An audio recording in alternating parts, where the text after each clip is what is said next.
සාදු සාදු සාදු. සමන්ත චක්කවාලේසු අත්‍රා ගච්ඡන්තු දේවතා සද්ධම්මං මුනි රාජස්ස සුනන්තු සග්ග මොක්ඛදං ධම්මස්සවන කාලෝ අයං භදන්තා ධම්මස්සවන කාලෝ අයං භදන්තා ධම්මස්සවන කාලෝ අයං භදන්තා නමෝ තස්ස භගවතෝ අරහතෝ සම්මා සම්බුද්දස්ස නමෝ තස්ස භගවතෝ අරහතෝ සම්මා සම්බුද්දස්ස නමෝ තස්ස භගවතෝ අරහතෝ සම්මා සම්බුද්දස්ස සබ්බං පරවසං දුක්ඛං සබ්බං ඉස්සරියං සුඛං සාදාරණේ විහඤ්ඤන්ති යෝගාහි දුරතික්ඛමාති. ශ්‍රද්ධාවන්ත පින්වතුනි, බෞද්ධ ආරූප වාහිනිය ඔස්සේ ඔබ මේ සූදානම් වන්නේ බුදුරන් වහන්සේ දේශනා කරන්නට යෙදුන ඒ උතුම් ශ්‍රී සද්ධර්මයක් ශ්‍රවණය කරන්නට. මේ ලෝකයට බුදුරජාන් වහන්සේ නමක් පහළ වෙලා ලෝකේ නුවණැති මිනිසුන්ට, සත්පුරුෂ මිනිසුන්ට, සත්‍ය හොයන අයට සත්‍යක් පෙන්වා දීලා තියෙනවා. ඒ සත්‍ය මේ ලෝකේ සියලු දෙනාටම ඒ සත්‍යයට යොමු වෙන්න හැකියාවක් ලැබෙන්නේ නැහැ. මොකද හේතුව ඒ සත්‍යයට යොමු වීම සඳහා නුවණ තියෙන්නට ඕනේ, සත්‍යවාදී බව තියෙන්නට ඕනේ, සත්පුරුෂ ගුණය තියෙන්නට ඕනේ.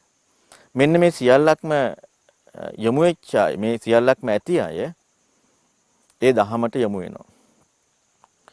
එතෙක් මේ ලෝකයේ සියලු දෙනාම හොයන කාරණාව තමයි මේ ලෝකයේ තුල පහසුවෙන්, සතුටින්, සැපයෙන් ජීවත් වෙන්න.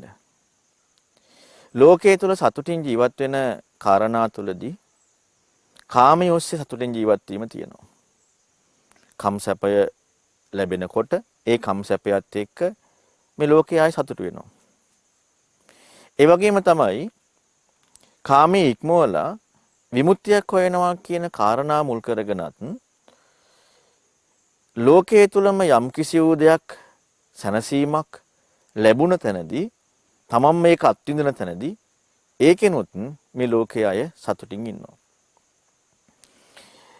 මෙන්න මේ විදිහට ලෝකේ සතුටින් ජීවත් වෙන මිනිසුන් යම් කිසි විදිහකින් ඒ කෙනාට හිතන්න ඕනකමක් ඇති වුණොත්, ඒ කෙනාට සැබෑවටම ඊතර වෙන්නට ඕනෑ කියන කාරණාව ඇති වුණොත්, ඒකට උපකාර වන එකම එක කාරණාව බුදුරන් වහන්සේගේ ධර්මයේ විතරයි. ඒකට විමුක්තිය හොයන අයට නම් විමුක්තියක් ලැබිච්ච තැනදී එතනින් ඊතර වෙන්න ඕනෑ කියන කාරණාවක් එන්නට එයාලට තව ලොකු නුවණක් ඕනේ. මොකද හේතුව ඒ අය ආධ්‍යාත්මය තුළ විමුක්තියක් වුණා කියන කාරණාව තුළ සැනසීමක් ලබනවා. ඒ නිසා එයාලට ලොකු නුවණක් එන්නට ඕනේ ඒ කාරණාවෙන් ඉක්මෙන්නට නම්. ඒක අපට ඇත්තටම හම්බ වෙනවා සුත්ත නිපාතේ පාරායන වග්ගයේදී බාවරී තාපසයාගේ 16 දෙනෙක් ඉන්නවා. ඒ 16 දෙනාම ගෝලිය 16 දෙනෙක්, ප්‍රධාන ගෝලිය 16 දෙනෙක්. මේ 16 දෙනාම ආකින්චඤ්ඤායතනෙ කියන විමුක්තිය නැත්නම් ඒකත් විමෝක්ෂයක්, මේ විමෝක්ෂය කරා යමු වෙච්ච පිරිස. ඉතින් මෙන්න මේ අය බුදුරන් වහන්සේ කරා යමු වෙලා සැබෑම ඊතර වීමක් පිළිබඳව ප්‍රශ්න කරනවා නුවණින් යුක්තව. එහෙම නැත්නම් බොහෝ අය මොකද වෙන්නේ? ඒ වගේ අය රැවටෙනවා. හැබැයි මේ කාමයන් එක්ක ලෝකේ ජීවත් වෙන අයට නම් පෙන්ලා දෙන්න පුළුවන්කමක් තියෙනවා. මොකද හේතුව කාමයේ කියන කාරණාව හැම වෙලෙම සැපයෙන් ඉන්න පුළුවන් එකක් නෙමෙයි. කාමයේ තුල බොහෝ ආදීනව තියෙනවා. බොහෝ දුක් තියෙනවා. බොහෝ පීඩා තියෙනවා. ඒ නිසා මේ කාමයන්ගෙදී ඒකේ ආදීනව පෙන්වා දුන්නාට පස්සේ ඒකෙන් නිදහස් වෙන්නට, ඒ කාරණා මුල් කරගෙන නිදහස් වෙන්නට ධර්මයේ පෙන්වන්න පුළුවන්. පින්වතුනි සැබෑවටම මේ ලෝකයේ තුල බුදුරන් වහන්සේගේ ධර්මයෙන් විමුක්තියක් හොයන්නේ නැතිකමත් ඒ වගේම අන්‍ය ක්‍රම වලින් විමුක්තියක් හොයන්නේ නැතිකමත් එක්ක මේ ලෝකයේ තුල සාධාරණයක් හොයනවා. සාධාරණයක් හොයනවා අසාධාරණේ වෙනකොට ගැටීමක් ඇති වෙනවා. මේක තමයි මේ ලෝකයේ ස්වභාවය. හැම වෙලෙම අපි අපේ හිත තුළින් අපේ මනසත් එක්ක අපිට මේක තමයි හොඳ කියලා අපි හිතාගෙන ඉන්නවනේ. මෙන්න මේ කාරණාව ලෝකයේ තුලින් ඉෂ්ට කරගන්න දඟලනවා. අපි අපේ ලෝකයේ තුලින් අපේ හිත තුලින් අපි හොඳයි කියලා යමක් හිතාගෙන ඉන්නවද මේක ලෝකයේ ඉෂ්ට කරගන්න දඟලනවා. ඒ වගේම ඒක නොවෙනකොට දුක් වෙනවා. මේක තමයි ලෝකයේ ස්වභාවය. ලෝකයේ ස්වභාවයේ සාධාරණීය අසාධාරණීය කියන මෙන්න මේ කරුණ ඔස්සේ සාධාරණීය ඇති කර ගැනීමට වෙහෙසෙන එක. මම ඔබට මාතෘකා කරපු ගාතාවත් ඔන්න ඔය කාරණාවක් නිදාන වෙච්ච අවස්ථාවක්. විසාකා සිටු දියණිය කොසල් රජුරුව ළඟට ගිහිල්ලා එන ගමන් බුදුරන් වහන්සේව හම්බ වෙන්න එනවා. බුදුරන් වහන්සේ අහනවා මේ කොහෙද ගියේ? කොසල් රජුරුව හම්බ වෙන්න ගියා යම් කිසි රාජකාරියකට. ඒක හරියට ඉෂ්ට වුණේ නැහැ කියනවා.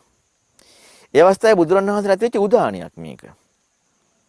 ඒ කියන්නේ දැන් ලෝකයා කැමති මොකකටද? සාධාරණ ඉෂ්ට වෙනවට.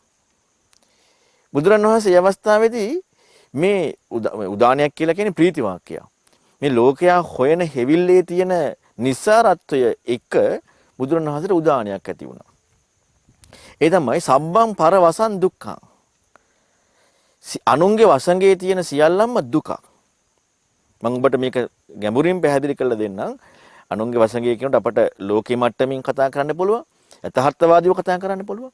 එතකොට අනුන්ගේ වසඟේ තියෙන සියල්ලක්ම දුකක්. සබ්බං පරවසං දුක්ඛං. සබ්බං ඉසරියං සුඛං. සියලුම ඉසුරුමත් බව සැපයක්. එතකොට දැන් පරවසයේ අනුන්ගේ වසඟේ තියෙන හැම එකක්ම දුකක්, ඉසුරුමත් බව ඒ සැපය. එතන මේ ඉසුරුමත් බව කියන කාරණා පවා අපට ලෝකයේ පැත්තෙන් කතා කරන්නත් පුළුවන්. ඒ වගේම සැබෑම ඉසුරුමත් භාවය කියන කාරණා මොකක්ද කියන එක කතා කරන්නත් පුළුවන්. මම ওই දෙකම ඔබට පැහැදිලි කරලා දෙන්නම්. මේ බුදුරණවහන්සේලා ඇති වෙච්ච උදාහරණය. සබ්බං පරවසං දුක්ඛං සබ්බං ඉස්සරියං සුඛං. ඊළඟට සාධාරණයේ විහඤ්ඤಂತಿ. සාධාරණයක් හොයන්න යන එක වෙහෙසක් ඇති වෙන එකක්මයි. ඔන්න අපට හිතන්න ඕන කාරණාව. අද මොකද වෙන්නේ මේ ලෝකේ අසාධාරණ එනකොට හැමෝගෙම හිතවල ඇති වෙනවා ගැටීමක්. ඇයි මෙහෙම වුනේ? ඇයි මෙහෙම වුනේ? මෙන්න මේ කාරණාව තියෙන්නේ පින්වතුනි විමුක්තියක් හොයන්න නැති නිසා. ලෝකයේ තුලම සාධාරණේ අසාධාරණේ කියන කාරණාව ගෝචර වෙද්දී අසාධාරණේ ඉක්ම වෙලා සාධාරණේ කරගන්න කැමති. සාධාරණේ හොයන එක වෙහෙසක්මයි බුදුරණවහන්සේ දේශනා. බුදුරණවහන්සේගේ උදාහරණය. හොඳට තේරුම් ගන්න. සාධාරණේ හොයන එක වෙහෙසක්මයි. ඊළඟට බුදුරණවහන්සේ පෙන්නනවා යෝගාහි දුරතික්කමාති. යෝගයන් නැත්නම් යෝගයන් කියන යෙදීම. යෝග කියනවා කාම භව දිට්ටි කාමෝග භවෝග භවයෝග දිට්ඨියෝග සීලබ්බත. මෙන්න මේ කියන කාම භව දිට්ටි කියන මෙන්න මේ යෝගයන් අවිජ්ජා මෙන්න මේ යෝගයන් ඒවට යෝග කියලා කියනවා. ඒ කියන්නේ පවතින විදි. මෙන්න මේවා ඉක්මවන්න හරිම අමාරුයි. දුරතික්කමාති. දැන් අපි එහෙනම් බලමු මේ ලෝකයේ අපට ඇත්තටම සබ්බම් පරවසන් දුක්ඛන්ද කියලා. ලෝකයේ තුල හොඳට තේරුම් ගන්න අනුන්ගේ වසඟේ තියෙන සියල්ලක්ම දුකක්. දැන් අපි අද ගොඩක් වෙලාවට බලන්න මේ විමුක්තියක් හොය නැති නිසා පැවිදි අය වෙන්න පුළුවන්, ගිහි අය වෙන්න පුළුවන්. පැවිදි වුණ පමණින් පින්වතුනි විමුක්තියක් හොයන්නේ නැහැ. මොකද අද ගොඩක් වෙලාවට පැවිදිකමත් යම්කිසි තත්වයකට පත් වෙලා තියෙනවා. ඒ කියන්නේ අර දැන් අපි ගත්තොත් එහෙම රටේ ජනාධිපති කියන්නේ යම්කිසි තත්වයක් තියෙන කෙනෙක්නේ. මේ වගේ චීවරයක් ඇඟට වැටුනහමත් යම්කිසි තමන්ගේ තත්වයකට පත් වෙන ස්වභාවයකට පත් වෙලා තියෙනවා. ඒක නිසා එහෙම වුණාම පමණින් විමුක්තියක් හොයන්නේ නැහැ. ඔන්න විමුක්තියක් නොසොයන අයගේ ගතිය ඔබට තේරුම් ගන්න පුළුවන්. විමුක්තියක් නොසොයන අයගේ ගතිය තමයි සාධාරණයේ හොයන එක. මොකද්ද? සාධාරණයේ හොයන එක. සාධාරණයේ හොයන්නේ මොකකටද? ලැබිච්ච කාරණාව තුල සතුටු වෙන්න. විමුක්තියක් හොයනවා කියනකොට ලැබිච්ච කාරණාවක් ලැබෙන කාරණාවක් කියන කතාවක් යෙදෙනවද? යෙදෙන්නේ නැහැ. විමුක්තියක් හොයනවා කියනකොට යමක සතුටු වෙලා යමක් තුල läගගෙන ඉන්නවා කියන කාරණාවක් යෙදෙන්නේ නැහැ. එහෙනම් සාධාරණයක් හොයන්නේ යම් කිසි කෙනෙක් විමුක්තියක් හොයන්නේ නැති නිසා. මෙන්න මේක ලස්සනට අපිට හම්බ වෙනවා මේ අටක වග්ගෙජ් ගාථාවක් සුත්ත නිපාතේ. මේ යහපත අයහපත කියන මේ ඔක්කොම ඉක්මවන දෙයක් තමයි බුදුරන් වහන්සේ පෙන්වන මේ ලෝකෙන් ඊතරන ධර්මය. විමුක්තිය කියන එකත් එහෙමයි. විමුක්ත වුණා කියලා යම් කිසි කෙනෙක් රැවටීමකටපත් වුණත් ඒ කෙනා සැබෑවටම ඒ කෙනාට ගෝචර වෙලා අල්ල ගැනීමක් නැහැනේ. ඒ කෙනා අල්ලගෙන ඉන්නවා කියලා ලැබිලා නැහැ ඒ කෙනාට. ඒ නිසා විමුක්තිය. එතකොට සාමාන්‍ය ලෝකයේ විමුක්තියක් හොයන කෙනෙක්වත් සාධාරණ අසාධාරණ යහපත අයහපත කියන මේ දෙක එක අන්න එල්බගෙන යන්නේ නැහැ. හොඳට තේරුම් ගන්න.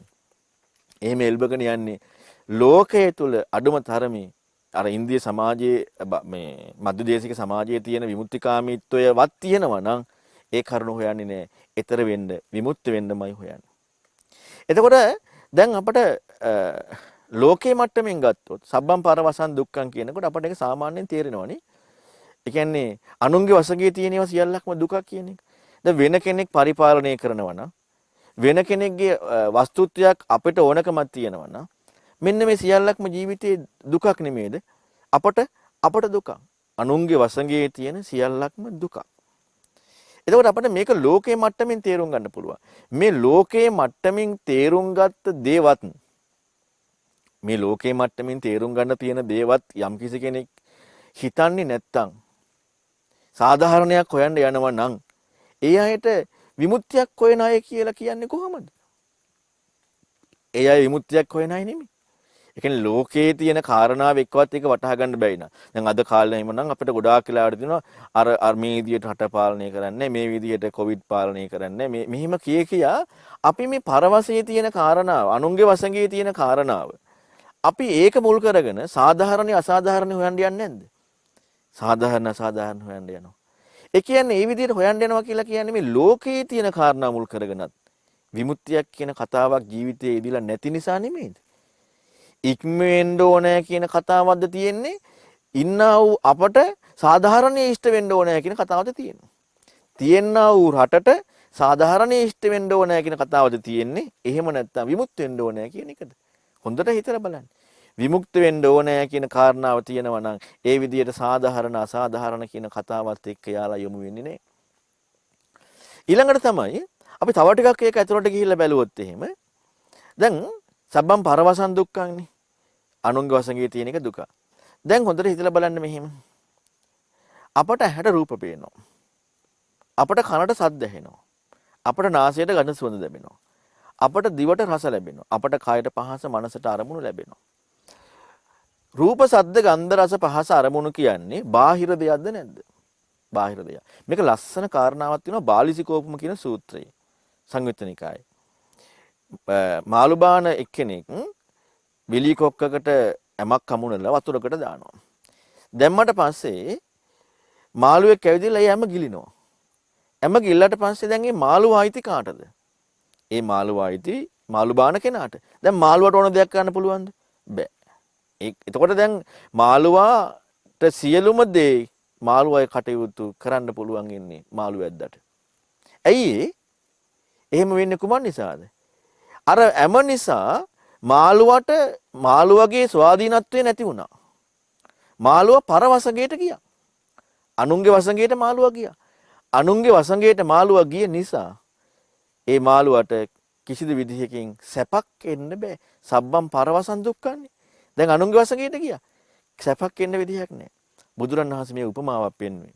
මොකද්ද උපමාව? මාළු වැද්දා නැත්තම් මාළු බාන කෙනා කියලා කියන්නේ මාරයට. මාළු බාන කෙනා කියන්නේ කවුද? මාරයා. ඇම කියලා කියන්නේ රූප, සද්ද, ගන්ධ, රස, පහස, අරමුණු. මොනවද ඇම කියලා කියන්නේ? රූප, සද්ද, ගන්ධ, රස, පහස, අරමුණු. දැන් හිතලා බලන්න එහෙනම් අර උපමාවත් එක්ක සසඳලා මාළුවා ඇම ගිල්ලට පස්සේ මාළුවා අයිති වෙන කෙනෙකුට බිලි වැද්දට. අපි රූප, සද්ද, ගන්ධ, රස, පහස, අරමුණු කියන ඇම ගිල්ලොත් අපි අයිති කාටද? අපි අයිති ඒක යොමු කරපු කෙනාට. කවුද? මාරයා. අපි ජීවත් වෙන්නේ කොහොමද? හොඳට හිතලා බලන්න. අපි ජීවත් වෙන්නේ රූපයක් දැක්කහම ඒ රූපය එක්ක නෙවෙයිද? සද්දයක් ඇහුණාම මේ සද්ද එක්ක නෙවෙයිද අපි ජීවත් වෙන්නේ? ගන්ධයක් ලැබුණාම ගන්ධය එක්ක නෙමෙයිද අපි ජීවත් වෙන්නේ. රසයක් ලැබුණාම රසය එක්ක නෙමෙයිද අපි ජීවත් වෙන්නේ. පහසක් ලැබුණාම පහස එක්ක නෙවෙයිද අපි ජීවත් වෙන්නේ. අරමුණක් ලැබුණාම ඒ අරමුණ එක්ක නෙවෙයිද අපි ජීවත් වෙන්නේ කියලා හොඳට හිතලා බලන්න. අපි ඇහෙන් රූපයක් දැක්කම මොකද කරන්නේ? ඇහෙන් රූපයක් දැක්කහම අපේ ජීවත් වීම කියන්නේ මොකද්ද? අර රූපයත් එක්කමයි අපේ ජීවත් වීම. බුදුරණවහන්සේ පෙන්නනවා මාගන්ධී සූත්‍රයේදී මජ්ක්‍ධිම නිකායේ දෙකේ මාගන්ධී සූත්‍රය පෙන්නනවා. මේ ඇහැ කියන කාරණාව රූපේ එක්කමයි තියෙන්නේ. රූපය ආරම්මණය කරගෙනමයි තියෙන්නේ. රූපාරාමේ, රූප රතය, රූප සම්මුදිතේ. ඒ කියන්නේ ඇහැ කියන කාරණාව කතා කරන්න බෑ රූපයකින් තොරව. කන කියන කාරණාව කතා කරන්න බෑ සද්දයකින් තොරව. නාසය කියන කාරණාව කතා කරන්න බෑ ගඳ සුවඳකින් තොරව. දිව කියන කාරණාව කතා කරන්න බෑ රසයකින් තොරව. කය කියන කාරණාව කතා කරන්න බෑ පහසකින් තොරව. මනස කියන කාරණාව කතා කරන්න බෑ අරමුණු වලින් තොරව. එතකොට එහෙනම් අපි ඇහැ එක්ක ජීවත් වෙනවා කියලා කියන්නේ රූප එක්ක ජීවත් වෙන එක නෙමෙයිද? රූප එක්ක ජීවත් වෙන්නේ. කන එක්ක ජීවත් වෙනවා කියන්නේ සද්ද එක්ක ජීවත් වෙන එක නෙමෙයිද? සද්ද එක්ක. නාසය එක්ක ජීවත් වෙනවා කියන්නේ ගන්ධය එක්ක. දිව එක්ක ජීවත් වෙනවා කියන්නේ රසය එක්ක. කය එක්ක ජීවත් වෙනවා කියන්නේ පහස එක්ක. මනස එක්ක ජීවත් වෙනවා කියන්නේ අරමුණු එක්ක. දැන් අපි ජීවත් වෙන්නේ මොනවා එක්කද එතකොට? රූප, සද්ද, ගන්ධ, රස, පහස, අරමුණු. අපි මේ වගේන් තොරව ජීවත් වීමක් තියනවාද? හොඳට හිතලා බලන්න. අපි මේ වගේන් තොරව ජීවත් වීමක් තියනවාද? අපි ජීවත් වෙනවා කියන්නේම රූප, සද්ද, ගන්ධ, රස, පහස, අරමුණු එක ජීවත් වෙන එක. සියලුම ජීවිතයේ ජීවත් වීම කියන උච්චරයි. එතකොට එහෙනම් අපි ඉන්නේ කුමන වසඟයේද? අනුන්ගේ වසඟයේ. අපි ඉන්නේ කුමන වසඟයේද? අනුන්ගේ වසඟයේ. අපේ ජීවිතේම තියෙන කුමක් එක්කද? අනුන්ගේ වසඟයට ගිහිල්ලා. සබ්බම් පරවසන් දුක්ඛං. අන්න අනුන්ගේ වසඟයේ කියන මේ සියල්ලක්ම එකක් නෙමෙයි. සියලුම අනුන්ගේ වසඟයේ තියෙන කාරණාව දුකක්. සම්පූර්ණයෙන්ම අනුන්ගේ වසඟයේ දුක. දැන් මෙන්න මේක එක්කයි මොකද්ද කරන්නේ? ඇහැට පේන රූප, කනට ඇහෙන ශබ්ද. දැන් අපිට බලන්නකො මේ සමාජයේ ජීවත් වෙනවා කිව්වත් මොන විදිහක අපි ජීවත් වෙනවා කිව්වත් ඕකත් එක්කනේ ජීවත් වෙන්නේ. දැන් මේවා අපට අපි කැමති විදිහට ලබන්න. දැන් ඔන්න අපි කැමති අපේ හිතට එන දේම අපි කරන්න. දැන් මේ වගේ ඉස්මතු වෙන්නේ මොකද්ද? මේ වගේ තනිකරම ඉස්මතු වෙන්නේ අපි පර වසඟේ ජීවත් වෙන්න කැමති කියන එක. ඒ කියන්නේ අපි දුක තුලම ජීවත් වෙන්න කැමති කියන එක. ඒ කියන්නේ අපි හැම වෙලෙම හොයන්නේ රූප, ශබ්ද, ගන්ධ, රස, පහස, අරමුණු එක්ක හොඳ දේවල් එක්ක අපේ ජීවිතයේ ආස්වාදයෙන් භුක්ති විඳින්න නෙමෙයිද? හොඳට හිතලා බලන්නකො. දැන් අපි රූප, ශබ්ද, ගන්ධ, රස, පහස කියන එක අතහරිමුකෝ. මනස මේ අරමුණුත් එක්ක. දැන් අපි ජීවත් වෙන්නේ අරමුණුත් එක්ක නෙමෙයිද? අරමුණුත් එක්ක අපි ජීවත් වෙනකොට අපි කැමති කාරණාව එක්ක ඒකම සිද්ධ වෙන විදියට ජීවත් වෙන්නද නැද්ද? ඒකම සිද්ධ වෙන විදියට ජීවත් වෙන්න. ඒ කියන්නේ අපි මොකද්ද හොයන්නේ? අපි හොයනවා බාහිරින් විතරක් නෙමෙයි අපේ ජීවිතය තුළ සාධාරණේ. ඔන්න මම දැන් ඔබට කරුණු දෙකක් සාධාරණේ හොයන එක ගැන පැහැදිලි කරා. එකක් තමයි මේ ලෝකයේ සාධාරණේ හොයනවා කියන එක ගොඩාක් පුතඥයි. ඒ කියන්නේ අඩුම සාමාන්‍ය විමුක්තිකාමී සමාජයේ තුලවත් විමුක්තියක් හොයන්නේ නැහැ. මොකක් එක්කද මේ ලෝකයේ තුල මේ යෙදෙන කාරණා එක්ක සාධාරණයක් හොයන්න යන තැනද? අය අනුන්ගේ වශයෙන්න්නේ. ඊළඟට මේ රූප, සද්ද, ගන්ධ, රස, පහස අරමුණු විශේෂයෙන් අරමුණු අපට ලැබෙනකොට අපි ඒකේ මොකද්ද කරන්න කැමති? අපි ඒකේ කරන්න කැමති අපට හිතට එන කාරණාව, හරියටම එන කාරණාව. අපි ඒකෙන්නේ සාධාරණමයිනේ මේකයි හරි. මේකෙන් අපට හරිය දේ වෙන්න ඕනේ. මේක හරියටම ඉෂ්ට වෙන්නට ඕනේ. මේ දේ තමයි සිද්ධ වෙන්නට ඕනත් කියලා අරමුණත් එක්ක අපි කටයුතු කරනවා. සාධාරණයක් හොයන්න යනවා. නැද්ද? සාධාරණයි කියන්නේ අනුන්ගේ වසඟයේ තියෙන එකන්නේ. පර වසඟයේ තියෙන කාරණාවේ අපි සාධාරණයක් හොයනවා. දැන් අපි හිතන කාරණා වෙන්නේ නැත්තම් මේ අපි හිතන දුක එනව නේද? හිතන කාරණා වෙන නැසනම දුක එනවා. අපි හිතන කාරණාම වෙනවට කැමතියි. සාධාරණ වෙන පුදුම කැමැත්තක් තියෙන්නේ. සාධාරණිය හොයනකොට තියෙන්නේ වෙහෙසක් විතරයි. සාධාරණිය විහඤ්ඤන්ති. වෙහෙසක් ආවත් අපට ඔක තේරෙන්නේ කොච්චර වෙහෙසක් ආවත් අපට තේරෙන්නේ ඒකට හේතුව තමයි පින්වතුනි අපි සත්‍ය නොසොයන එක. සත්‍ය හොයනකොට මේ සාධාරණිය හොයන්න යන්නේ නැහැ. බාහිරින් හොයන්න යන්නෙත් නැහැ. අපි තමයි කියලා ගත්ත ලෝකෙන් හොයන්න යන්නෙත් නැහැ. සාධාරණයක් බාහිරින් හොයන්න යන්නෙත් නැහැ. තමාගේ කියලා ලෝකෙන් හොයන්න යන්නෙත් නැහැ. එයාගේ ජීවිතේ කොයි විදිහට තියෙනද කොට? සත්‍ය දකිමින් තියෙන්නේ. මේකයි බුදුරණවහන්සේගේ උදාහරණයක්. අන්න ඒකයි විශේෂ. භාග්‍යවතුන් වහන්සේගේ උදාහරණයක් ප්‍රීති වාක්‍යයක්. එතකොට මේ ප්‍රීති වාක්‍යය ඉස්මතු වෙන්නේ බුදුරණවහන්සේගේ ආධ්‍යාත්මයේ අසාමාන්‍ය විදිහට සුන්දර ගැඹුරු ධර්මපරියායක් ප්‍රකට වෙන්නේ. එතකොට එහෙනම් බලන්න තම තමන් කල්පනා කරලා බලන්න. අපේ ජීවිතය තුළ අපි සාධාරණී අසාධාරණී බාහිරින් හොයනවද? එහෙනම් ගොඩාක් පුතඥයි. ඒ කියන්නේ ගොඩාක් අඥානයි. බාහිර ලෝකයේත් එක්ක මේ අපි දේශපාලඥයන්ට බයිනවා, අර කට්ටයන්ට බයිනවා, අර කට්ටෙන් අඩු හොයනවා, අර කට්ටෙන් වැරදි කියනවා. දැන් වැරදි කතා කරන්නේ ඇයි? කාගේද වැරදි කතා කරන්නේ අසාධාරණ නිසා නෙමෙයිද? අසාධාරණ නිසා. අපට වැරදි කතා කරන්නේ වැරද්දක් කියලා දැක්කේ අපි හරි කියලා කියපු කාරණාවට විරුද්ධ නිසානේ. අපි හරි කියලා හිතන් ඉන්න කාරණාවට විරුද්ධ නිසා වැරද්දක් කියලා දකින්න. නැත්නම් වැරදි කියලා දකින්න විදියක් නැහැ නේ. ඒකෝර අපි හරි කියලා හිතන කාරණාවක් තියෙන සාධාරණ පැත්ත නේ. වැරදි කියලා හිතන්නේ අසාධාරණ පැත්ත. එතකොට මේ ලෝකයක් ඇති තැන සාධාරණීය අසාධාරණීය කතාව තියෙනවා. කොහොමත් බුදුරණවහන්සේගේ ධර්මයට යමු වුණා නම් ලෝකෙන් ඈතර වන දහමකට යමු වුණා නම් කොහොමත් ඒ කාරණාව අදාළ වෙන්නේ නැහැ. හොඳට තේරුම් ගන්න. කොහොමත් ඒ කාරණාව අදාළ වෙන්නේ නැහැ. බුදුරණවහන්සේගේ ධර්මයට නැතුව වුණත් විමුක්තිකාමී සමාජයකට යමු වුණත් ආධ්‍යාත්මය තුළ සාධාරණ අසාධාරණ කටයුත්තට යමු වුණාට මේ බාහිර සාධාරණ අසාධාරණ කටයුත්ත නැත්නම් මේ ලෝකයේ බාහිර ලෝකේ අපි පිටයි කියලා මනින බාහිර ලෝකේ ඒකේ සාධාරණ අසාධාරණ හොයන්න යන්නේ නැහැ. ඇත්තටම ගත්තොත් යම්කිසි කෙනෙක් අපි හිතමු භික්ෂුවක් සබ්බ දුක්ඛ නිස්සරණ කියලා මහාන වෙනවනම් නැත්නම් මේ කෙලෙස් නිදහස් වෙන්න කියලා මහාන වෙනවනම් ඒ මහාන වීම තුළ එයාට කිසිසේත්ම අයිතියක් නැහැ බාහිර ලෝකේ සාධාරණ අසාධාරණ හොයන්න. කිසිම විදිහෙන් අයිතියක් නැහැ. දැන් අපිට කොහොමත් අපි තුල තියෙන මේ පරවසයට ගියේ කාරණා අපිට එකපාරට අයින් කරන්න බෑ. නමුත් ඒකට අපි යොමු වෙන්නට ඕනේ හිත මේ විචක්ෂණේ හුරු කරමින්. නමුත් බාහිර ලෝකයේ කියන කාරණාව ඒ කාරණාවෙක් හොයන්න කිසිම අයිතියක් නැහැ. එහෙම හොයන්න යොමු වෙනවා කියලා කියන්නේම එයා බුදුරන් වහන්සේ පෙන්නන සැබෑම ධර්මපරියායට අනුගත වෙන්නේ නැහැ. ඒ ධහමට යොමු වෙන්නේ නැහැ. විමුක්තියක් හොයන්න යොමු වෙන්නේ නැහැ. මොකද්දෝ එකක් ලබා ගන්න, මොකද්දෝ තත්වයක් තහවුරු කරන්න මේකට තමයි උත්සාහ කරන්නේ. ඒ නිසා ඔබ ඔබේ ජීවිතය තුළින්ම තමන්ගේ හිත ඇතුළටම තට්ටු කරලා බලන්න. අපේ ජීවිතේ ඇත්තටම අවංකව විමුක්තියක් හොයනවද නැද්ද කියන කාරණාව. එතකොට දැන් ඔබට මම මුලින්ම පැහැදිලි කරේ සබ්බම් පරවසන් දුක්ඛං කියන එක. අනුන්ගේ වසඟේ තියෙන සියල්ලම දුකයි.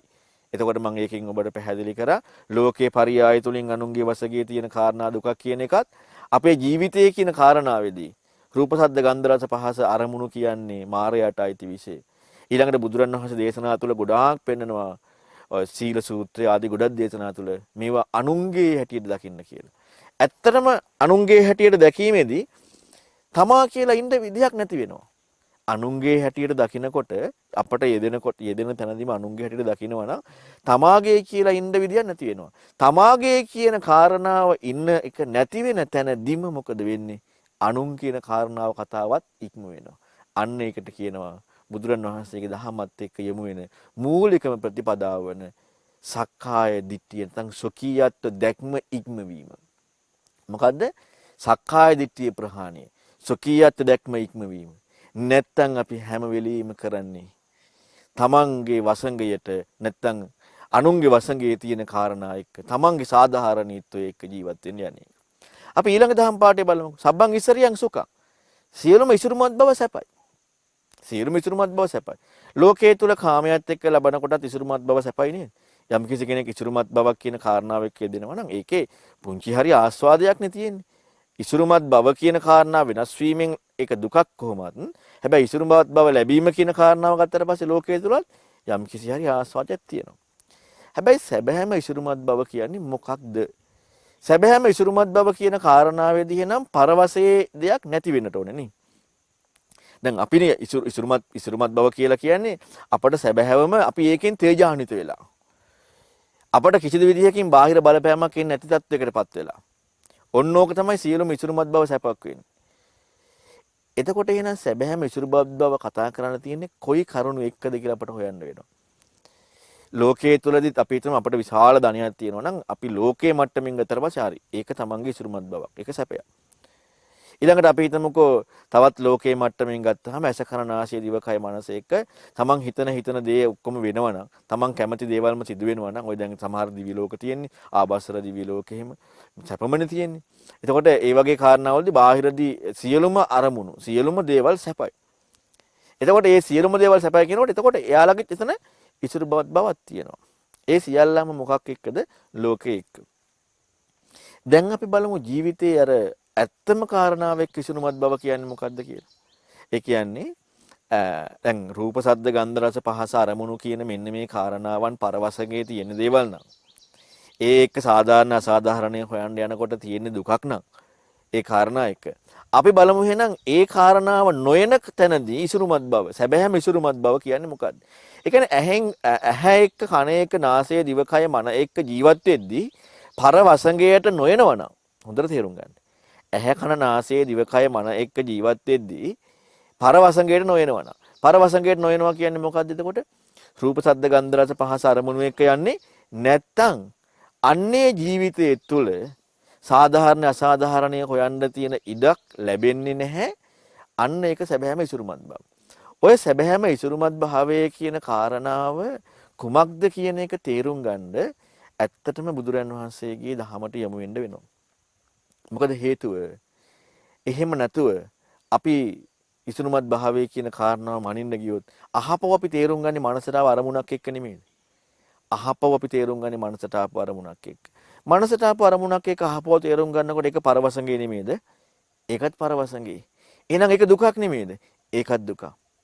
එහෙනම් අපිට කොහොමද සැබෑම ඉසුරුමත් භාවය කියන කාරණාව ලැබෙන්නේ? සැබෑම ඉසුරුමත් භාවය කියන කාරණාව තේරුම් ගන්න පුළුවන්කමක් ලැබෙන්නේ. මෙන්න මේක අපි තේරුම් ගන්නට ඕනේ. මේ සැබෑම ඉසුරුමත් භාවය කියන කාරණාව යම් කිසි කෙනෙක් තේරුම් ගත්තොත් අන්‍යා සාධාරණයේ හොයන එක වෙහෙසක් කියලා දැනගෙන සාධාරණයේ හොයන්න යන්නෙත් නෑ. අන්න අමාරු වූ මේ යෝගයන් ඉක්මවනවා යා. අමාරු වූ යෝගයන්. ඒ කියන්නේ යෝග කියනවා යෙදීමක්. එතකොට යෙදී මොනවා හරි යෙදීමක් කියන්නේ. යෙදීම් ඔක්කොම ඉක්ම වෙනවා. එතකොට අවිජ්ජා යෝග, භව යෝග, ditthi යෝග, කාම යෝග. අවිද්‍යාව කියන යෙදීම. අවිද්‍යාව කියලා එකක් යෙදිලා. මෝඩකම. එතකොට මෝඩකම කියන කාරණාවක් යෙදුනා නම් හොඳට තේරුම් ගන්න. මෝඩකම කියන කාරණාවක් යෙදෙනවා කියලා කියන්නේ ජීවිතේ ඇත්ත හොයන්නේ නැහැ. මෝඩකම යෙදෙනවා කියන්නේ මොකද්ද? ජීවිතේ ඇත්ත හොයන්නේ නැහැ. ජීවිතේ සත්‍ය හොයන්නේ නැහැ කියලා කියන්නේ. සත්‍ය හොයන්නේ නැහැ කියලා කියන්නේ සාධාරණය අසාධාරණ එක අනුන්ගේ වසඟයට ගිය රූප ශබ්ද ගන්ධ රස පහස අරමුණු එක අපි ඉන්නවද නැද්ද? දැන් ඔබට තේරෙනවද අපි මේ අනුන්ගේ වසඟේ ඉන්නේ කියලා? ඒක හොඳට හිතලා බලන්න. අපි පරවසගේ ඉන්නේ කියලා ඔබට තේරෙනවද? ඒ කියන්නේ රූප ශබ්ද ගන්ධ රස පහස අරමුණු එක්ක ඉන්නකොට අපි මේ අනුන්ගේ වසඟේ ඉන්නේ කියලා තේරෙන්නේ නැහනේ. ඒකම අඥානකම නෙමෙයිද බලන්න. අපට අපි තුලින් රූප ශබ්ද ගන්ධ රස පහස අරමුණු එක්ක ඉන්නේද්දිම ඒක අනුන්ගේ යෙදීමක් එක්ක ඉන්නේ කියලා තේරෙන්නේ නැහැ කියන එකමත් අඥානකම. එතකොට අඥානකම කියන කාරණාව යෙදීමක්.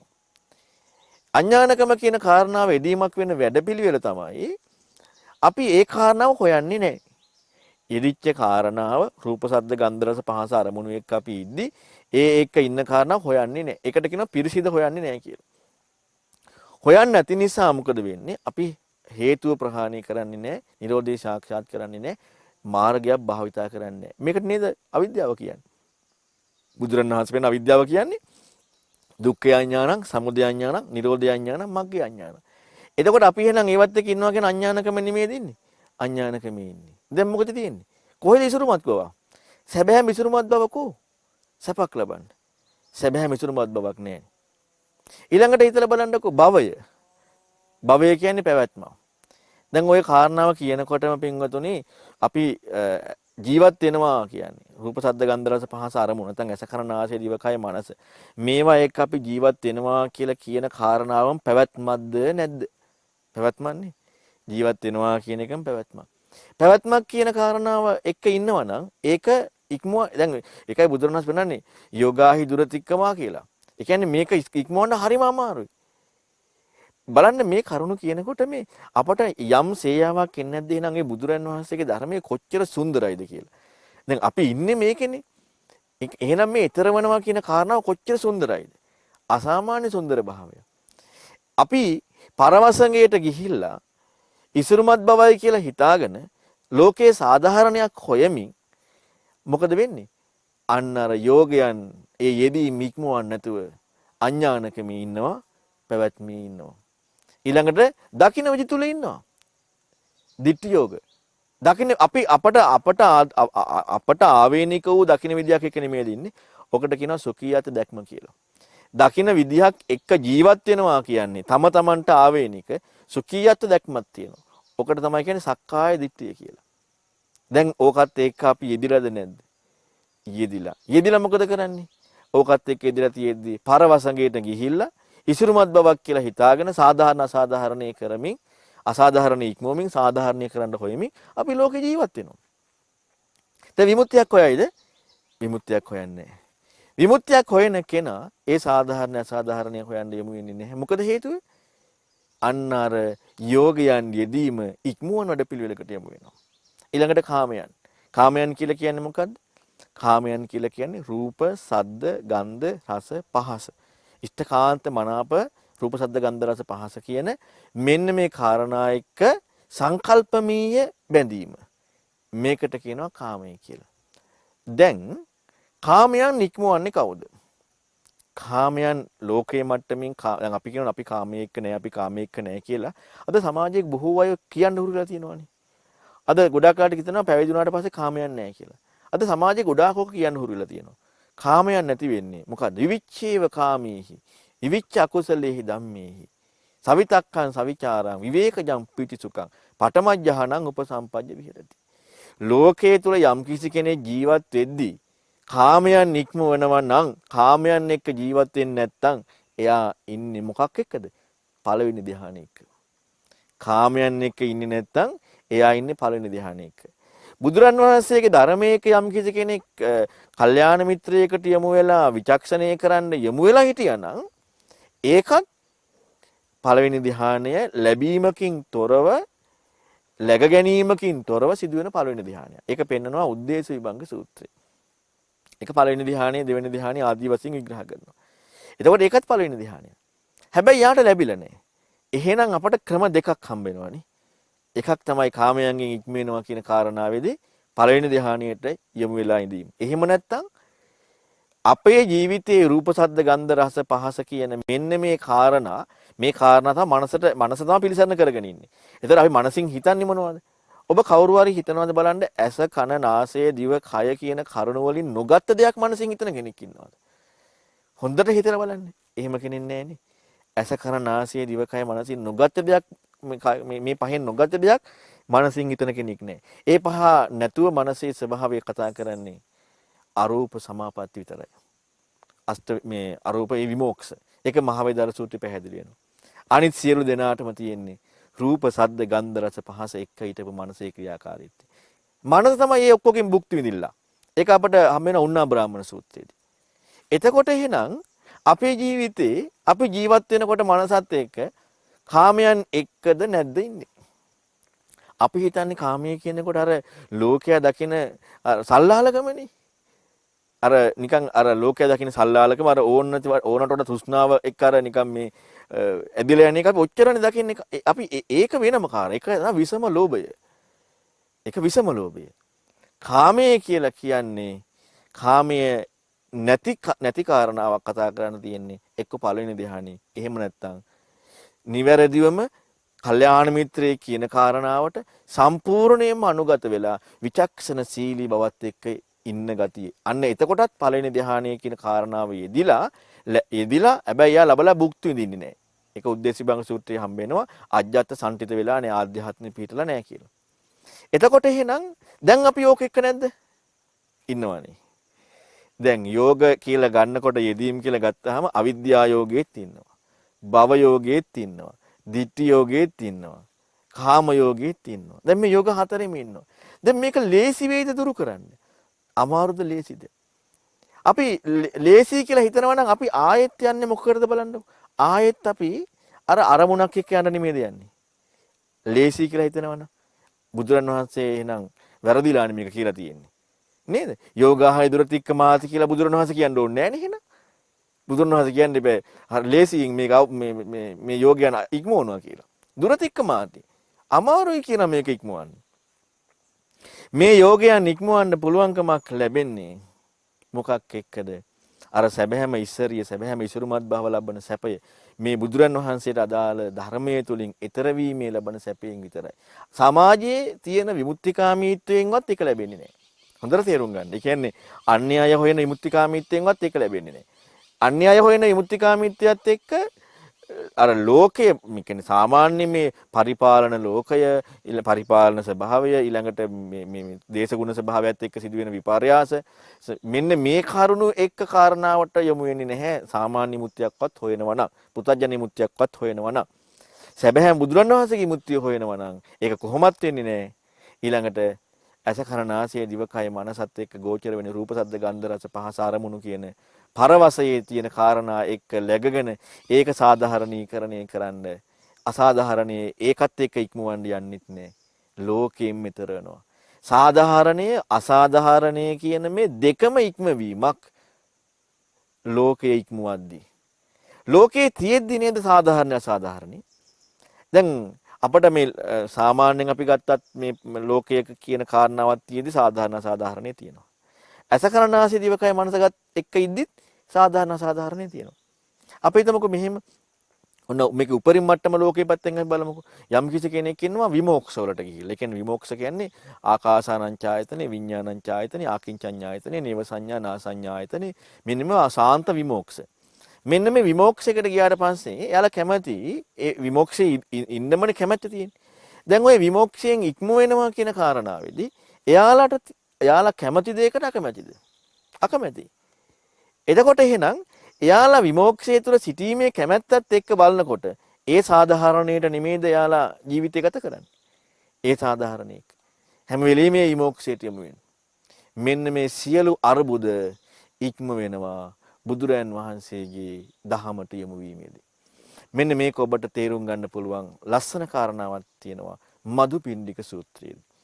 බුදුරයන් වහන්සේ පෙන්නනවා කලහ විවාද විගහ බැනගන්නේවා අඩුපාඩු හොයනේවා මේ සියලුම ප්‍රශ්න ඇතිවන්නේ කුමක් එක්කද මෙන්න මේ අනුසය ධර්මයන් ජීවිතයේ යෙදීමත් එක්ක මොකක් එක්කද අනුසය ධර්මයන් ජීවිතයේ යෙදීමත් එක්ක තමයි සම්පූර්ණයෙන්ම කලහ විවාදයන් අද කතා කරන්නේ අරයාගේ අඩුපාඩු මෙයාගේ අඩුපාඩු රටට සාධාරණයක් වෙන්නට ඕනේ අපට සාධාරණයක් වෙන්නට ඕනේ බුද්ධ ආගමට සාධාරණයක් වෙන්නට ඕනේ ජාතියට සාධාරණයක් වෙන්නට ඕනේ විවිධාකාර දේවල් තියෙන්නේ ඊළඟට ඒක විතරක් නෙමෙයි දැන් ඒක තියෙන්නේ අපේ මනසට ආපු අරමුණත් එක්ක සාධාරණ වෙන්න ගිහලා තමයි අපි සාමාන්‍ය ජීවිතය ගත කරද්දිත් අපිට තියෙනවානේ බැනගන්නේවා කතා කරගන්නේවා අරයාගේ වැරදි මෙයාගේ වැරදි අරක හරියට කරේ නැහැ දැන් ඒ මනින්නේ මොකක් එක්කද අපි සාධාරණයි කියලා රාමුවක් මවාගත්තනේ අපි හරි කියලා රාමුවක් මවාගත්තනේ අපි හරි කියලා මවාගත්ත රාමුවට විරුද්ධ නිසා නේද මේ ප්‍රශ්නේ එන්නේ අපි හරි කියලා මවාගත්ත රාමුවට විරුද්ධ නිසා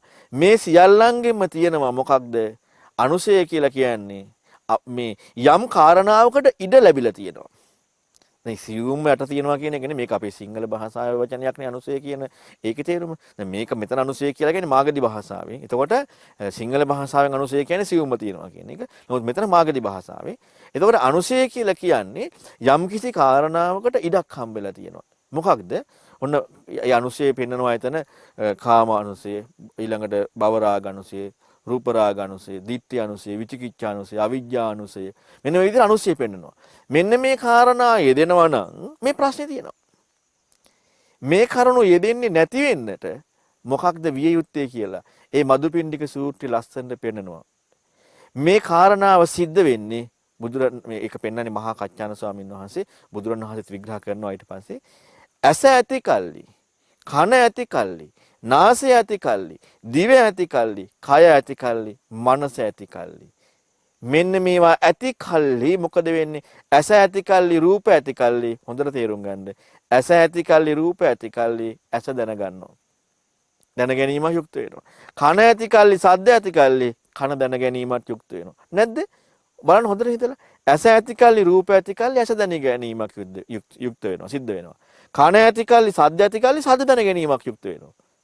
නාසය ඇති කල්ලි, ගන්ධය ඇති කල්ලි නාසය දැන ගැනීමක් සිද්ධ. ඒක නාසය දැන ගැනීමක් කියන්නේ දැන ගැනීමේ ක්‍රියාකාරීත්වයක් හම්බුනන නාසයට. දැන් දැනගෙන ඉන්නවනේ. දිව ඇතිකල් රස ඇතිකල්ලි අන්න දිව දැන ගැනීම. කියන්නේ දිව කියන කාරණාව දැන ගැනීමේ කෘත්‍ය වුණා. හොඳට තේරුම් ගන්න අපි යමක් පැත්තක ඉඳලා මයින්නවා කියන එක නෙමෙයි මේ මම පැහැදිලි කරලා පෙන්නුවේ ඒ කාරණාවේ ක්‍රියාකාරීත්වය. ඒ කියන්නේ දිව ඇතිකල් රස ඇතිකල් දිව දැන ගන්නවා. දැන් දිවේ ක්‍රියාකාරීත්වය. අපි පැත්තක ඉඳලා දිව මනිනවා කියන එක නෙමෙයි. අපි හැම වෙලෙම කරන්න යන්නේ ඒකනේ. අපි පැත්තක ඉඳලා දිව මනින්න යන්නේ. නේ දිව කියන කාරණාවේ ක්‍රියාකාරීත්වය සිද්ධ වෙනවා. කය ඇතිකල්ලි පහස ඇතිකල්ලි කය කියලා දැන ගැනීම සිද්ධ වෙනවා. ඊළඟට මන ඇතිකල්ලි අරමුණ ඇතිකල්ලි මන කියන කාරණාවේ ක්‍රියාකාරීත්වය සිද්ධ වෙනවා. දැන් මේක සිද්ධ වෙනවද නැද්ද? මේ කරුණු එක්ක නෙමෙයිද මේක සිද්ධ වෙන්නේ. මේ කරුණු එක්ක සිද්ධ වෙනවා. අපි මේක මේ විදිහට දකින්නේ නැහැ. අපි මේක මේ විදිහට දකින්නේ නැහැ. ඒ නිසා මොකද වෙන්නේ? මේ කරුණු සිද්ධ වෙද්දී අන්නේ මදුපිණ්ඩික සූත්‍රයේදී පැහැදිලි වෙනවා. චක්කුංච පටිච්ච රූපේච උප්පජ්ජ චක්කු විඥාන තින්නම් සංගති පස්සෝ. මෙන්න මේ කරුණු තුනක් එකතු වෙලා. දැන් මෙන්න මේ දැන් කරුණු තුනක් කියන කාරණාව අන්න දැන් මේ එකතු වෙලා නේද? මෙන්න මේක යෙදීමක් වෙලා. දැන් අපට ඔන්න ඇස කතා කරන්න පුළුවන්, රූපේ කතා කරන්න පුළුවන්, දැන ගැනීමක් කතා කරන්න පුළුවන්. දැන් අපිට දැන ගැනීමක් තියෙනවනේ රූපේ කියලා. ඇහත් එක්ක රූපේ කියලා දැන ගැනීමක් තියෙනවා. කනත් එක්ක ශබ්දේ කියලා දැන ගැනීමක් තියෙනවා. නාසයත් එක්ක ගන්ධය කියලා දැන ගැනීමක් තියෙනවා. දිවත් එක්ක රසය කියලා දැන ගැනීමක් තියෙනවා. කයත් එක්ක පහස කියලා දැන ගැනීමක් තියෙනවා. මනසත් එක්ක අරමුණු කියලා දැන ගැනීමක් තියෙනවා. මෙන්න මේකක් යෙදිලා. මෙන්න මේ කාරණාව යෙදිලා. අන්න ඇස ඇතිකල්ලි රූප ඇතිකල්ලි ඇස දැන ගැනීමෙන් යුක්ත වෙනකොට තින්න සංගති පස්සෝ. දැන් මොකද වෙන්නේ? පස්ස පච්චය වේදනා. මේක සම්පූර්ණ විග්‍රහ කරන්න යන්නේ නැහැ. දැන් මෙන්න මේ එක්ක අපි විඳවීමක් එක්ක මොකද වෙන්නේ? අන්න අපි මේකේ läග ගන්නවා. මෙන්න මේ කාරණාව läගගෙන අපි ඒක හඳුනගෙන අපි මොකද කරන්නේ? අතීත අනාගත වර්තමාන කියන මෙන්න මේ කාරණා සියල්ලක්ම මුල් කරගෙන අපි මේක මනිනවා. දැන් මනිනකොට මොකද වෙන්නේ? අන්න අපට හොඳ දෙයක් කියලා ඉස්මතු වෙනවා. නරක දෙයක් කියලා ඉස්මතු වෙනවා. දැන් සාධාරණ අසාධාරණ කියන පැති දෙක වෙන් වෙනවද නැද්ද? සාධාරණ අසාධාරණ කියන පැති දෙක වෙන් වෙනවා. යම් කිසි දෙයක් මනින්න ආවා කියලා කියන්නේම සාධාරණ අසාධාරණ කියන පැති දෙකක් වෙන් වෙනවා. ඒ පැති දෙක වෙන් වුණාට පස්සේ දැන් මොකද තියෙන්නේ? දැන් තියෙන්නේ කලකෝලාහල, බැනගන්න ඒවා, අනුන්ගේ අඩුපාඩු හොයන ඒවා, අරක වැරදි, මේක වැරදි. දැන් ලෝකේ වැරදි දේවල් ගොඩාක් තියෙනවා. ඒක වැරදි කියලා පේනවා. දැන් අපිට යමක් වැරදි කියලා පේන්නේ ඇයි? අපි හරි කියලා දාගත්ත රාමුවක් ඇති නිසා. අපි හරි කියලා රාමුවක් දාගත්තේ ඇයි? ඇස ඇතිකල්ලි, රූප ඇතිකල්ලි, නැත්නම් මනස ඇතිකල්ලි, අරමුණු ඇතිකල්ලි, මන දැන ගැනීමෙන් යුක්ත වෙනකොට ඒ යෙදීමේදී අන්නේ කාරණාව එක සිදු වෙනවා මොකද්ද? läග ගැනීමේ එක ලැබිලා läගගෙන හඳුනාගෙන ප්‍රඥාති දාගෙන මේ අතීත අනාගත වර්තමානත් එක්ක ජීවත් වෙනවා. දැන් මොකද වෙන්නේ? දැන් අපට මනින්න මිම්ම ඔක්කොම ආවා. මේ මිම්මට සාපේක්ෂව ඕක වැරදි. ඒකෙන් නෙමෙයිද මනින්නේ? අපේ තියෙන මිම්මට සාපේක්ෂව මේක වැරදි. අපේ තියෙන මිම්මට සාපේක්ෂව මේක හරි. දැන් මොකද වෙන්නේ? වැරදි දේ අයින් කරන්න, හරි දේ ලබා ගන්න කලකෝල ඇති වෙන්නේ නැද්ද? ගැටීම් ඇති වෙන්නේ නැද්ද? බැනගන්නේ නැද්ද? ප්‍රශ්න ඇති වෙන්නේ නැද්ද? අනුන්ගේ අඩුපාඩු වෙන්නේ නැද්ද? මෙන්න මේ ප්‍රශ්නේ එනවා.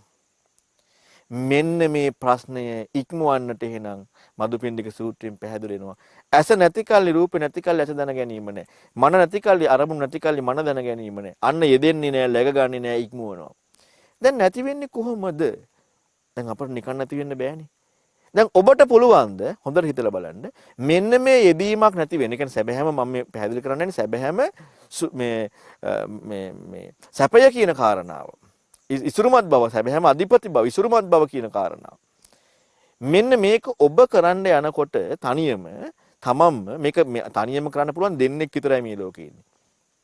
ඒ තමයි බුදුරයන් වහන්සේයි පසේ බුදුරයන් වහන්සේ. අනිත් කිසි කෙනෙකුට තනියම කරන්න බෑ. අපි තනියම කරන්න යනකොට මොකද තනියම කරන්න බැරි ඒක වෙන්නේ නැහැ කවදාවත්. මේ බුදු සහ පසේ බුදු කියන්නේ ඒක අපට හිතන්න බෑ. අසාමාන්‍යයි. ඒක කවදාවත් කල්පනා කරන්න බෑ. ඒක එච්චරටම අසාමාන්‍යයි. බුදු සහ පසේ බුදු කියන කාරණා. එතකොට අපි එහෙනම් දැන් බලන්නට එනවා එහෙනම් අපි ඒ ස්වභාවයට යන්නේ නැහැනේ. අපි බලන්නට එනවා අපි එහෙනම් කොයි විදිහටද මේ ඇස නැති කල්ලි රූප නැති කල්ලි කන් නැති කල්ලි ශබ්ද නැති කල්ලි දිව නැති කල්ලි රස නැති කල්ලි මෙන්න මේ කාරණාවට අපට යොමු වෙන්න පුළුවන් කොහොමද කියන කාරණාවට අපි හිත යොමු කරන්න වෙනවා. අන්න ඒක අපි තේරුම් ගන්න තාක්කල් අපට කවදාවත් සැබෑම ඉසුරුමත් බවක් ලබන්නත් බෑ. අපි ලෝකේ සාධාරණීය අසාධාරණීය හොයනවා. අසාධාරණයක ගැටෙනවා. සාධාරණීය ලබා ගන්න හොයනවා. පරවසඟයට ගිහිල්ලා ඉන්නවා. ඒ කෙනාට මේ යෝගයන් කවදාවත් ඉක්මවන්න බෑ. හරිම අමාරුයි ඉක්මවන්න. එහෙනම් අපි බලන්න ඕනේ කොහොමද වෙන්නේ? දැන් අපට මොන විදිහක මොන දෙයක් ඇහුණත් ඒක එක්ක සද්දයක් එක්ක මේ මනසින් ආවනම් අරමුණක් නේ. දැන් ඔය ටික මොකද්ද? ඔය ටික බාහිරින් ආපු දෙයක් නේ. මායාවේ විශේෂයට අයිති දෙයක් නේ. එතකොට ඒක මායාවේ විශේෂයකට අයිති දෙයක් බවට පත් වෙන්නේ කණෙන් ආවදී අපි ඒක මේ සද්දයක් ආවට පස්සේ කන ඔස්සේ අපි ඒක වටහාගෙන සද්දයක් ආවට පස්සේ අපි ඒ කාරණාව වටහාගෙන අපි ඒක එක්ක හිටියොත් නේද අපි මායාවේ වසඟයට අයිති වෙලා පරවසඟයට ගිහිල්ලා සාධාරණ අසාධාරණයක් හොයන්න යන්නේ. මනසට ආපු කාරණාව එක්ක අපි ඒක අපට ලැබිලා ඒක අපි තුල අපේ මිම්මකට ගිහිල්ලා ඒ මිම්මත් එක්ක අපි ඉන්නකොට ඒක එක කටයුතු කරන්න ගියොත් නේද අපට සාධාරණ අසාධාරණ කියන දෙයක් එන්නේ. එතකොට නේද අපි මේ පරවසඟයට ගිහිල්ලා තියෙන්නේ. එහෙම නොවෙන්නට නම් එහෙම නොවන දෙයක් ඇහුනොත් ඔන්න හිතන්න කාරණාව. ඒ කියන්නේ අපේ කනට ඇහෙන කාරණාවේදී අපේ මනසට ලැබෙන කාරණාවේදී ඒ කාරණාව දැන ගැනීම කියන කාරණාව යෙදෙනකොට දැනගෙන ඒකේ läගගෙන ඒක එක්ක ජීවත් වෙන්න ඕන විදිහට යමක් හැටියට නැතිව යමක් ඇහුනොත් එහෙම හැටියට යමක් හිතුනොත් හිතන්න දෙයක් ආවොත් අන්න ඒකෙදි නිකන් අමුතු වෙනසක් තියෙනවානේ. ඔන්න ඔය විදිහේ දෙන විදිහ තමයි බුදුරජාණන් වහන්සේගේ ධර්මය. ඔන්න ඔය විදිහට දෙන ක්‍රමේ තමයි බුදුරජාණන් වහන්සේගේ ධර්මය. එතකොට ඒක බුදුරන් වහන්සේගෙන් ඇහෙන්නේ. ඒතර බුදුරන් වහන්සේ ඒ පෙන්නපු ඒ කාරණාව කල්යාණ මිත්‍රයෙක් ගැඹුරු ධර්මයක් කියන කෙනෙක්. ඒ කියන්නේ ගැඹුරු කියන වචනේම තේරෙන මොකද්ද? කනට ඇහෙන සද්දේදී ඒ ලැබිච්ච කාරණාව දැන් අපි ගත්තොත් මෙතන ඔරලෝසුව තියෙනවා. ඔරලෝසුව කියන කාරණාවක් ඇහෙනකොටම අපිට ඒකත් එක්ක läග ගැනීමක් තියෙනවනේ. අපිට ඒතර අපි ඒකත් එක්ක ඉන්නවා.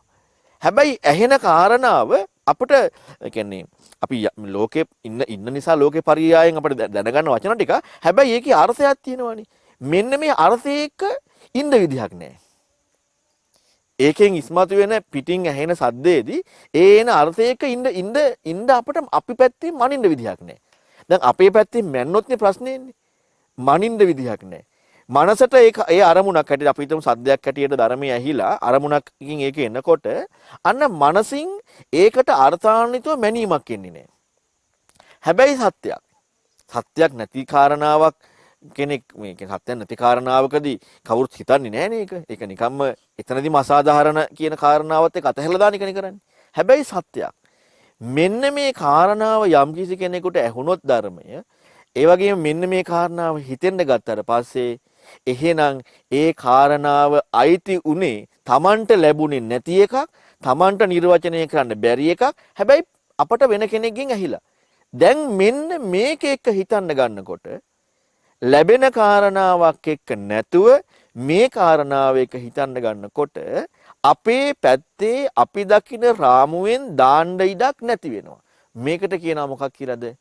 සක්කාය දිට්ඨිය එදින්නේ නැහැ කියලා. සොකීයත් දැක්මක් එදින්නේ නැහැ කියලා. ඒ ඇහුණ කාරණාව හරියට අහගෙන හිටියානම් අපේ පැත්තෙන් දාන්න ඕන ඉඩක් එන්නේ නැහැ. හැබැයි ඇත්තක්. ඔන්නෝක විශේෂත්වය. හැබැයි ඇත්තක් අපේ පැත්තෙන් දාන්න ඕන කාරණාවක් එන්නේ නැහැ. අපේ පැත්තෙන් දාන්න ඕන කාරණාවක් එන්නේ නැත්තම් එතනදී දැන් සම්පූර්ණ ඉක්මවන්නේ නැහැ. සම්පූර්ණ ඉක්මවනවා ඒක රහත් වුණා කියලානේ කියන්නේ. හැබැයි දැන් එයාට දාන්න එන්නේ නැති බවක් එක්ක හිතනවා. තමන්ගේ පැත්තෙන් දාන්න දැන් අර මදුපිණ්ඩික සූත්‍රයේ තියපු ක්‍රමයට අර අතීත අනාගත වර්තමාන කියන කරුණු එක්ක දාගෙන ඉන්න ඉඩක් එන්නේ නැහැ. ඉන්න ඉඩක් එන්නේ නැහැ හැබැයි ඇත්තක් කියලා තියෙනවා. ඒකයි විශේෂත්වය. දැන් මෙන්න මේක එක්ක හිතන කාරණාවේදී තමන්ගේ පැත්තෙන් එම දාන්න නැති නිසා සාධාරණේ අසාධාරණේ කියන එක එන්නේ නැහැ. මොකද තමන්ගේ පැත්තකින් දාන්න බැරි වෙන විදිය දෙයක් දුන්නේ. ඒක දෙන්න පුළුවන් මේ ලෝකෙ එක්කෙනෙකුටයි. ඒ තමයි බුදුරන් වහන්සේ. හැබැයි දෙන්න පුළුවන් ඉන්නේ අලුත් දෙයක්ුත් නෙමෙයි. අපි වැරදි විදියට දාගෙන හිටපු කෝණේ. අපි වැරදි විදියට දාගෙන ඉඳපු කෝණේ. මම පුංචි කාරණාවක් කියන්නම්. ලොකුවට කියන්නේ නැතුව දැන් ඔබට ඕන්න මං කියන දේ ඇහෙනවා. ඇහෙනවා කියන කාරණාවක් දැන් අපේ ජීවත් වීමේදී සිද්ධ වෙනවනේ ඇහෙනවා. හරි දැන් ඇහෙනවා කියන එක ඇත්තටම සිදු වෙන එක. දැන් මම කියනවා ඔබ සම්පූර්ණයෙන්ම ඔබේ සිදුවෙච්ච ක්‍රියාකාරීත්වය ඇහෙනවා නම් මේ ඇහෙනවා කියන්නේ මොකක්ද කියන කාරණාව ගැන පොඩ්ඩක් හිතලා බලන්න. ඇහෙනවා කියන්නේ මොකක්ද? දැන් මේක ඇත්තටම සිදුවෙන එකනේ. දැන් ඔන්න බලන්න බාහිරින් අපි දාගත්ත මෝඩකම් කියන කාරණාව නැතුව අපට යමක් හොයන්න නේද මේ දෙන්නේ. අන්න බුදුරණවහන්සේ අඥානකම දුරු වෙනවා කියන්නේ මොකද්ද? දුක්ඛේ ඥානෙ, සමුදය නිරෝධේ, මග්ගේ ඥානෙ කියලානේ පෙන්වන්නේ. මේ කියන්නේ අඥානකම කියලා පෙන්වන්නේ මේක අඥානකම අවිද්‍යාව. දැන් දුක පිරිසිදු හොයන ක්‍රමයකට නම් ඉන්නේ. සමුදය ප්‍රහාණය කරන ක්‍රමයකට නම්. දැන් මේ මොකද්ද මේ තියෙන්නේ? මේකට කියනවා විද්‍යාව කියලා. දැන් එහෙනම් ඇත්තටම ඇහෙන කාරණාව මොකද්ද කියලා හොයන්න කියනවා. දැන් ඔබට ඇහෙන කාරණාව මොකද්ද කියලා හොයන්න කියනකොට දැන් මෙන්න මේවා එක්ක මේ කාරණාව එක්ක අපට මේ කොහොමද ඇහෙන්නේ කියන එකට අපේ පැත්තෙන් දාන්න එකක් තියෙනවද? හොඳට හිතලා බලන්න. අපේ පැත්තෙන් දාන්න එකක් තියෙනවද? අපේ පැත්තෙන් දැම්මොත් ඔන්න අපි දෘෂ්ටි වලට යනවා. ඒ තමයි ඔන්න දැන් අපි දානවා මම මහන එකක් කියලා. ඉතින් මටම පුළුවන් අහන්න තු ඉන්නේ නේද? ඊළඟ ඔන්න අපි දානවා ඉබේ වෙන්නේ නේද? ඔටෝ වෙන්නේ. නැත්තම් අපි දානවා වචන ටිකකින් හුරු වෙලා අපි කලින් ගත්ත අරමුණට යකනවා මේ හේතු නිසා හටගත්තේ මේ හේතු නැතිවීම නැති වෙනවා. දැන් අපි හට ගැනීම කියන කාරණාවක් දකින්නෙත් නැහැ නැතිවීම කියන කාරණාවක් දකින්නෙත් නැහැ මනසින් දානවා මොකක් කියලාද මේ හේතුවෙන් හටගත්තා මේ හේතු නැතිවීම නැති වෙනවා. දැන් හටගත්ත කියන එකට අර්ථයක් වුණාද එතනදී? නෑනේ. දැන් මේ තියෙන එකටනේ මම මේ කතා කරන්නේ. නැති වෙනවා කියන අර්ථයක් වුණාද ඒකෙදි? ඒත් නෑනේ. එතකොට අපි එහෙනම් ඇයි මේ හේතුවෙන් හට ගන්නවා මේ හේතු නැතිවීම නැති වෙනවා කියලා දාන්නේ අපි? ඒක තනිකරම අසාධාරණයි. එහෙම දාන එක. අන්න එහෙම දාන්නේ නැතුව අපි යම් කිසි වූ අපේ රාමුවකට ඉඩක් නැති වෙන විදිහකට ඒ කියන්නේ සත්‍යවාදී නම් කමකුත් නැහැ. සත්‍යවාදී දාන්න අපේ රාමින් දාන්න ඉඩක් නැහැ. සත්‍යවාදී වුණා නම්. අපි හරියට හිතාගෙන ගියොත් එහෙම අපට හොයන්න යමක් හම්බ වෙනවා.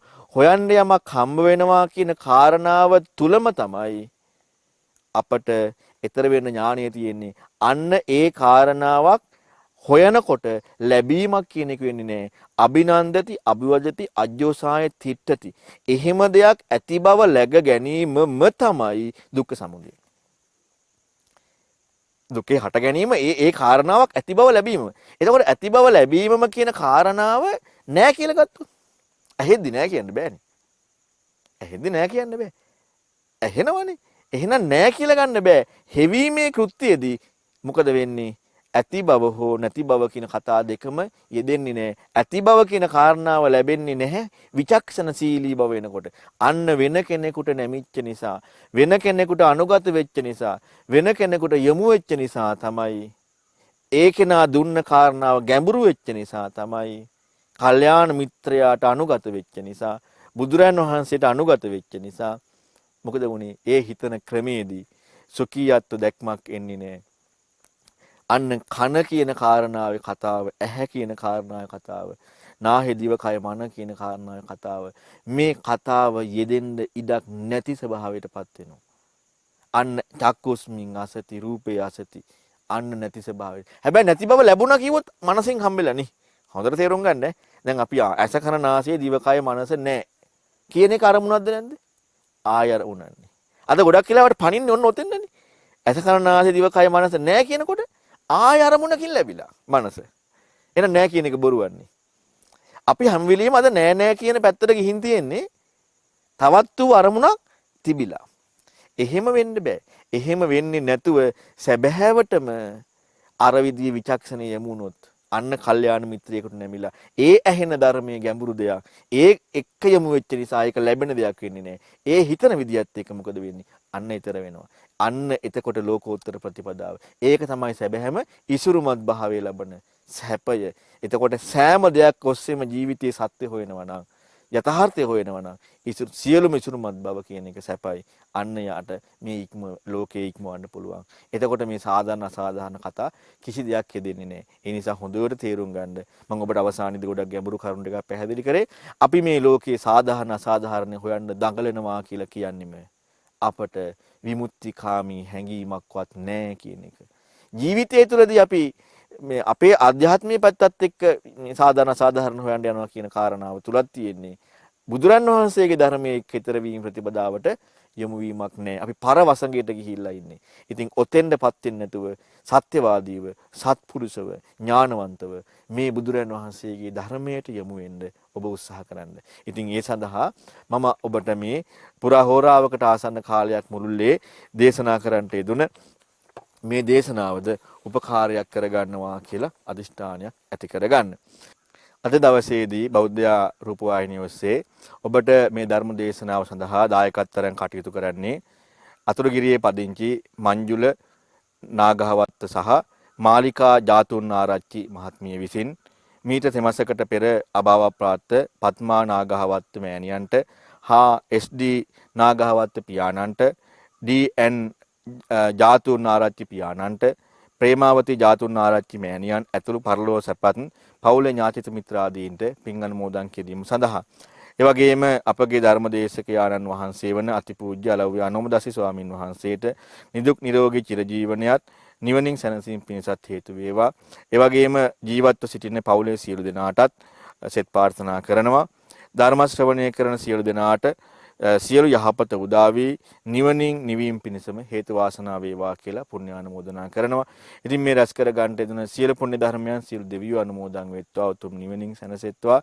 ඒ වගේම මීට තෙමසකට පෙර මිය පරලෝ යන්ට යෙදුන ඒ පద్මා නාගහවත්ත මෑණියන්ට, ඒ වගේම SD නාගහවත්ත පියාණන්, DN ජාන්තු ආරච්චි පියාණන්, ප්‍රේමාවති ජාතුන් ආරච්චි මෑණියන් ඇතුළු ඒ මියගිය සියලු ඥාතීන්ට පරලෝ ජීවිත සුඛී සුවපත් භාවයට පත් වෙන්න මේ සියලු පින් හේතු වාසනා වේවා. දායකත්වයේ දරන්නා වූ යතුරුගිරියේ පදිංචි මංජුල නාගහවත්ත සහ මාලිකා ජාතුන් ආරච්චි මහත්මියටත් එවැගේම ධර්ම දේශනාව සඳහා උදව්පදව් කර සියලු දෙනාට බෞද්ධ නාලිකාවේ කාර්ය මණ්ඩලය ඇතුළු සියලු දෙනාටමත් මේ පින් අනුමෝදන් වී උතුම් දහමින් සැනසෙන්නට මේ සියලු පුණ්‍ය ධර්මයන් හේතු වාසනා වේවා.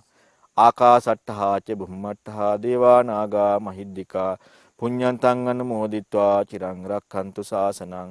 ආකාසට්ඨා ච බුම්මට්ඨා දේවා නාග මහිද්దికා පුඤ්ඤන්තං අනුමෝදිත්වා චිරං රක්ඛන්තු දේශනං. ආකාසට්ඨා ච බුම්මට්ඨා දේවා නාග මහිද්దికා පුඤ්ඤන්තං අනුමෝදිත්වා චිරං රක්ඛන්තු මං පරන්ති. සාදු සාදු සාදු. පින්වත් ඔබ අප කෙරෙහි මෙත් සිතින් පුරා හෝරාවක් මුළුල්ලේ මෙම උතුම් සද්ධර්ම දේශනාව සිදු කොට වදාළ මාතලේ ඕවිලිකන්ද රෑනකටුවගල ආරණ්‍ය සේනාසනාධිපති පූජනීය අලව්වේ අනෝමදස්සී පින්වත් ස්වාමීන් වහන්සේට මෙවැනි උතුම් ශාසනික කටයුතු තව চিරාත් කාලයක් සිදු කිරීමට උන්වහන්සේට නිදුක් නිරෝගී ශක්තිය ධෛර්ය වාසනාව ලැබේවා. උන්වහන්සේ ප්‍රාර්ථනීය බෝධියකින් උතුම් වූ චතුරාර්ය සත්‍ය ධර්මය අවබෝධ කර ගැනීමට ශක්තිය ධෛර්ය වාසනාව ලැබේවායි අපි සැම එක්ව සාදු නන්දනම්වා ප්‍රාර්ථනා කරමු. සාදු සාදු සාදු. පින්වත්නි, එම උතුම් වූ ප්‍රාර්ථනාව සමගින් ජාතිය බදු නාලිකාව බෞද්ධ රූපවාහිනියේ මේ පැයදී විකාශය වූ උතුම් සද්ධර්ම දේශනාව මෙලෙසින් නිමාවට පත්වනවා. සදහම් ඇසූ ඔබට සම්මා සම්බුදු සරණයි.